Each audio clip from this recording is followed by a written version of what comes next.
मतदान के लिए अब सिर्फ 9 घंटे बचे हैं।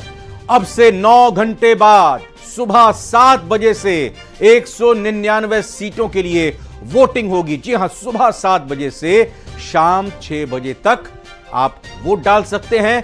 5 करोड़ से ज्यादा मतदाता इस बार मतदान करेंगे और वोटिंग से पहले राजस्थान का सियासी मिजाज और गणित समझने की कोशिश करते हैं। सबसे पहले उन्हें जानते हैं कि आखिर राजस्थान के मुद्दे क्या इस बार अलग अलग राजनीतिक दलों की तरफ से सामने निकल कर आए हैं।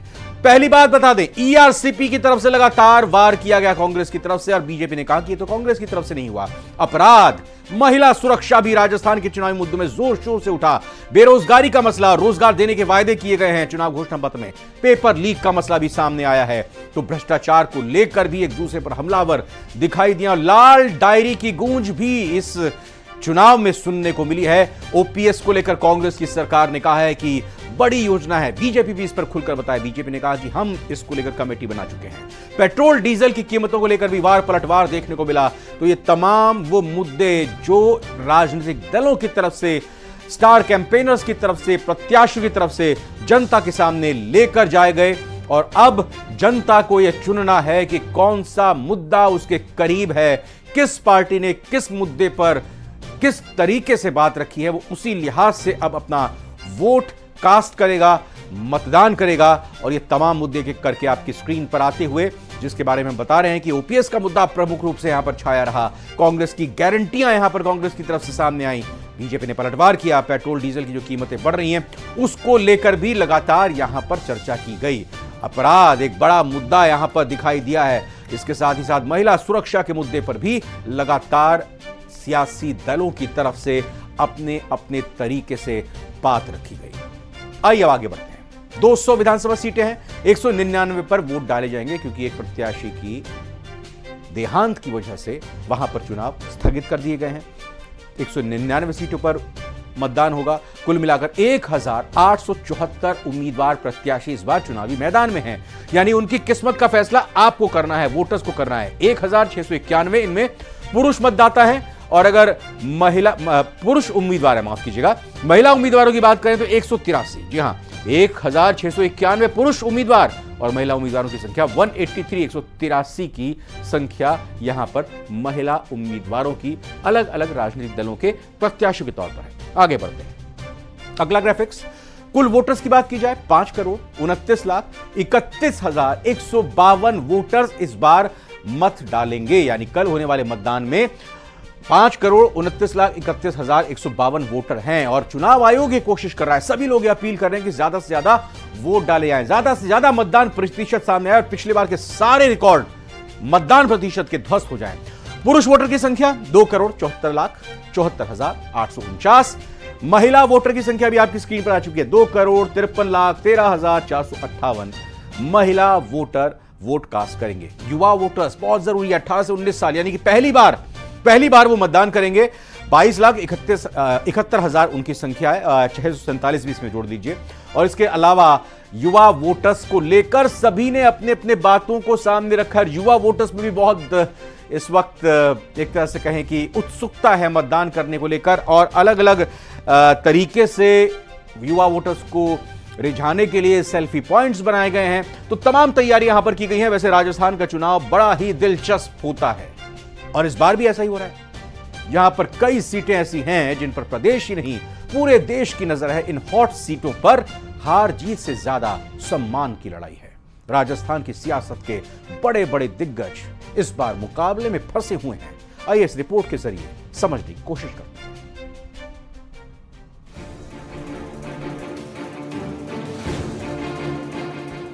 मरुधरा का सियासी रण हर बार बड़ा ही दिलचस्प होता है, लेकिन इस बार मुकाबला काफी तगड़ा होने वाला है।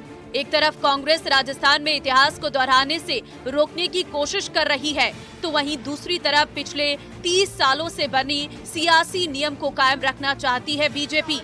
जहां बीजेपी जीत को लेकर आश्वस्त है, तो वहीं कांग्रेस सत्ता बरकरार रखने के लिए कोई कसर नहीं छोड़ रही है, जिससे कई सीटों का मुकाबला कांटे का हो गया है।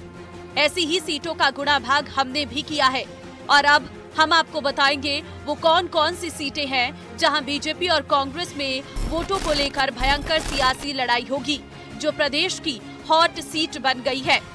इन्हीं सीटों में एक सीट है सरदारपुरा भी, जहां प्रदेश के मुखिया अशोक गहलोत मैदान में है। अशोक गहलोत 5 बार से चुनाव लड़ रही हैं। 3 बार वो इस सीट से विधायक रहते हुए सीएम भी बने हैं। बीजेपी के महेंद्र राठौर गहलोत को चुनौती दे रही हैं। राठौर जेडीए के अध्यक्ष भी रह चुके हैं, लेकिन उन्होंने कांग्रेस सरकार आने के बाद इस्तीफा दे दिया था। माना जा रहा है कि उन्हें ये टिकट केंद्रीय जल शक्ति मंत्री गजेंद्र सिंह शेखावत की सिफारिश पर मिला है। ऐसे में इस सीट पर मुकाबला काफी दिलचस्प होने वाला है, क्योंकि गजेंद्र सिंह शेखावत और अशोक गहलोत की सियासी लड़ाई काफी पुरानी है।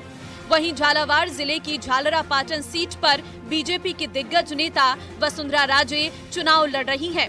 उनका मुकाबला कांग्रेस के रामलाल चौहान से है। झालरापाटन से 2018 में वसुंधरा ने मानवेंद्र सिंह को हराया। वसुंधरा 2003 से चुनाव जीत रही हैं। इस सीट पर 35 साल से बीजेपी का कब्जा है। कांग्रेस ने इस बार रामलाल चौहान पर दांव खेला है। हालांकि वसुंधरा के सामने रामलाल चौहान को बड़ी चुनौती देनी होगी, लेकिन ये सीट हॉट सीट बन गई है। वहीं सीकर की लक्ष्मणगढ़ सीट पर भी कांग्रेस और बीजेपी में वर्चस्व की लड़ाई है। कांग्रेस से गोविंद सिंह डोटासरा मैदान में है, तो बीजेपी ने सुभाष महरिया को मैदान में उतारा है। 1 दशक बाद दोनों आमने सामने है। 2013 के विधानसभा चुनाव में डोटासरा ने महरिया को भारी अंतर से हराया था और सीट बरकरार रखी थी। संयोग से दोनों एक ही समुदाय जाट से हैं। महरिया सीकर से 3 बार लोकसभा सांसद बनी है। वहीं गोविंद सिंह डोटासरा लगातार यहां से चुनाव जीत रही हैं। वहीं एक कड़ा मुकाबला सवाई माधोपुर में भी है। यहां त्रिकोणीय मुकाबला देखने को मिलेगा। इस सीट पर बीजेपी ने मौजूदा राज्यसभा सांसद किरोड़ी लाल मीणा को मैदान में उतारा है। 5 बार के विधायक और 2 बार की लोकसभा सांसद आशा मीणा बीजेपी से बगावत कर चुकी हैं। वहीं किरोड़ी लाल मीणा का मुकाबला कांग्रेस के दानिश से है। ये सीट पर पूरे राजस्थान की नजर है। चित्तौड़गढ़ की नाथद्वारा सीट भी हॉट सीट है। यहाँ मुकाबला कांग्रेस के दिग्गज नेता सीपी जोशी और मेवाड़ राजवंश के बीच होगा। कांग्रेस ने यहां से स्पीकर सीपी जोशी को उतारा है। बीजेपी ने विश्वराज सिंह मेवाड़ को मैदान में उतारा है। मेवाड़ महाराणा प्रताप का वंशज है। नाथद्वारा में मुकाबला टाइट होने की बात कही जा रही है। सीपी जोशी के लिए नाथद्वारा मजबूत सीट है, लेकिन बीजेपी ने विश्वराज को उतारकर सियासी समीकरण साधने की कोशिश की है। ऐसे में इस सीट पर भी सभी की नजर होगी। हालांकि हॉट सीटों में एक सीट टोंक भी है, जहां से पूर्व उप मुख्यमंत्री सचिन पायलट एक बार फिर मैदान में है। बीजेपी ने पायलट के खिलाफ अजीत सिंह मेहता को खड़ा किया है, जिनकी लोकप्रियता और करिश्मा पूरे टोंक जिले में बरकरार है। टोंक सीट मुसलमान, गुर्जरों और एससी समुदाय के प्रभुत्व वाली सीट है। पायलट ने 2018 का चुनाव 54,179 वोटों के अंतर से जीता था। पायलट को रिकॉर्ड 64% वोट मिले थे। वहीं एक और सीट हॉट सीट चूरू की तारानगर भी बन गई है। कांग्रेस ने यहां से नरेंद्र बुढ़ानिया को प्रत्याशी बनाया है। बुढ़ानिया 1985, 1996, 1998 में चूरू से सांसद रही हैं। 1993 में सरदार शहर से विधायक भी रही हैं। 2009 से 2018 तक राज्यसभा सांसद रहे। 2018 में तारानगर से विधायक का चुनाव जीता। पिछले बार उन्होंने बीजेपी के राकेश डांगड़ को हराया था, लेकिन इस बार उनका मुकाबला बीजेपी के कद्दावर नेता राजेंद्र राठौर से है। राठौर भी 1990 के बाद से कोई चुनाव नहीं हारे हैं। ये तो कुछ एक ही ऐसी हॉट सीट थी जिन पर प्रदेश ही नहीं पूरे देश की भी नजर रहेगी। ये देखना दिलचस्प होगा कि कौन किसको पटखनी देगा। Bureau report, news 18 Rajasthan.